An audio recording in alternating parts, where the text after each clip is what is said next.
पतंग के रूप में हमेशा नजर आऊंगा। और आप विश्वास करो या ना करो, लेकिन जब भी मैं पतंग उड़ाती हूँ तो मुझे पतंग में पिताजी दिखाई देते हैं। बस इसीलिए मैं ऐसी जिद कर रही हूँ। मोनी की बात सुनकर उसकी माँ भावुक हो जाती है। ओह मेरी बच्ची, मैं कितनी लाचार हूँ। मैं अपनी बेटी को एक पतंग भी नहीं दिलवा सकती। कोई बात नहीं माँ, आप दुखी मत होइए। बेटी, मुझे पता नहीं था कि पतंग उड़ाने के पीछे तेरा इतना बड़ा भाव है। तू अपने पिताजी से इतना प्यार करती है। ये पैसे ले और जाकर पतंग ले आ। मोनी पतंग लेने के लिए बाजार चली जाती है। पतंग वाले की दुकान पर पहुंचकर, बाबा मैं पतंग लेने के लिए आई हूँ। आपकी दुकान में जो भी अच्छी अच्छी सुंदर पतंग है ना, वो मुझे दिखा दीजिए। बाबा मुझे वह पतंग अच्छी लग रही है, आप मुझे वह पतंग निकाल कर दे दीजिए। जैसे ही पतंग वाले बाबा पतंग के लिए जाती है, तभी मोनी की नजर एक पतंग पर पड़ती है जो सबसे अलग लग रही थी। अरे वाह, वो पतंग तो बहुत अच्छी है और देखने में सबसे अलग है।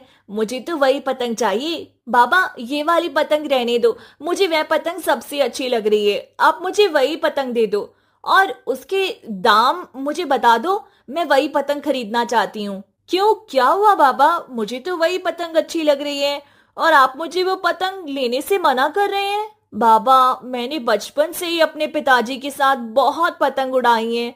मैं कैसे भी पतंग उड़ा सकती हूँ। मेरे पिताजी ने मुझे पतंग उड़ाने का हुनर दिया है, इसीलिए आप चिंता मत कीजिए। बस आप मुझे वो वाली पतंग दे दीजिए। क्या कहा? बादलों में ले जा सकती है? ठीक है बाबा, तुम मुझे ये पतंग दे दो। मैं उसको ज्यादा दूर तक उड़ाने की कोशिश नहीं करूंगी। पतंग वाले बाबा मोनी की जिद के आगे हार जाती हैं और वह पतंग मोनी को दे देती हैं। पतंग लेकर मोनी अपने घर आ जाती है और अपनी बहनों को कहती है, अरे वाह मोनी, बड़ी सुंदर पतंग है। इतनी सुंदर पतंग कहाँ से ले आई? इतनी सुंदर पतंग मैंने आज तक कभी नहीं देखी। मैं भी ये पतंग उड़ाऊंगी।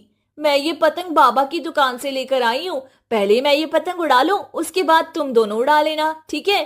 तुम दोनों यही रहो, मैं पतंग उड़ाने के लिए जा रही हूँ। ठीक है दीदी, पहले आप ही पतंग उड़ा लो, हम दोनों बाद में ये पतंग उड़ा लेंगे। मोनी पतंग लेकर बाहर आ जाती है और वह पतंग उड़ाने लगती है। पतंग उड़ाते उड़ाते वह बाबा की बताई बात भूल जाती है और पतंग को बहुत ऊंचा उड़ाने की कोशिश करने लगती है। लेकिन जैसे ही वह पतंग को ऊंचा उड़ाती है, पतंग मोनी को अपने साथ उड़ाकर ले जाने लगती है। अरे अरे, ये क्या हो रहा है? लगता है ये पतंग मुझे उड़ाकर बादलों में ले जा रही है। बचाओ बचाओ, कोई मेरी मदद करो। अरे बचाओ, कोई तो मेरी मदद करो। मोनी की आवाज सुनकर दोनों बहनें बाहर आ जाती हैं। बाहर आकर देखती हैं कि पतंग मोनी को उड़ाकर ले जा रही है। अरे मोनी, ये सब क्या हो रहा है? वे पतंग तो तुमको उड़ा ले जा रही है। आखिर ये सब कैसे हो रहा है? मुझे तो कुछ समझ में नहीं आ रहा। दीदी, तुम ही तो ये पतंग बाबा से लाई थी। भला ऐसे कैसे हो सकता है कि ये पतंग तुम ही को उड़ाकर ले जाए? क्या आपने बाबा से नहीं पूछा था इस पतंग के बारे में? मुझे तो ये पतंग देखने में सबसे अलग लग रही थी। मैंने जिद करके बाबा से ये पतंग ले ली थी। बाबा ने पतंग देते हुए मुझे समझाया भी था कि इस पतंग को ज्यादा दूर तक मत उड़ाना, और मुझसे ये गलती हो गई। अब लगता है ये पतंग मुझे बहुत दूर तक ले जाएगी। मोनी ऐसा बोल ही रही थी कि पतंग उसे बादलों में ले जाती है। ये क्या? मैं तो बादलों के बीचों बीच आ गई। हे भगवान, अब मैं यहाँ से घर वापस कैसे जाऊंगी? बादलों में पहुंचकर मोनी आगे की तरफ जाती है कि तभी उसे एक कैद में परी माँ दिखाई देती है। अरे आप कौन है और यहाँ बादलों में क्या कर रही हैं? और आपको यहाँ पर किसने कैद किया है? बेटी, तुम यहाँ नहीं आई हो, तुमको यहाँ लाया गया है। ये कोई साधारण पतंग नहीं है, यही परिलोक की पतंग है।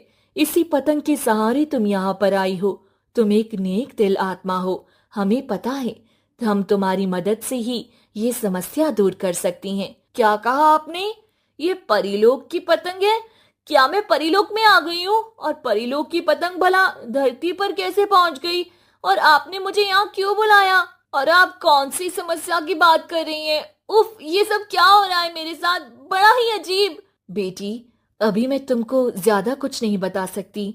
हाँ, लेकिन इतना जान लो कि तुम्हारे गांव में जो वर्षा नहीं हो रही है, उसकी वजह एक दुष्ट राक्षस है।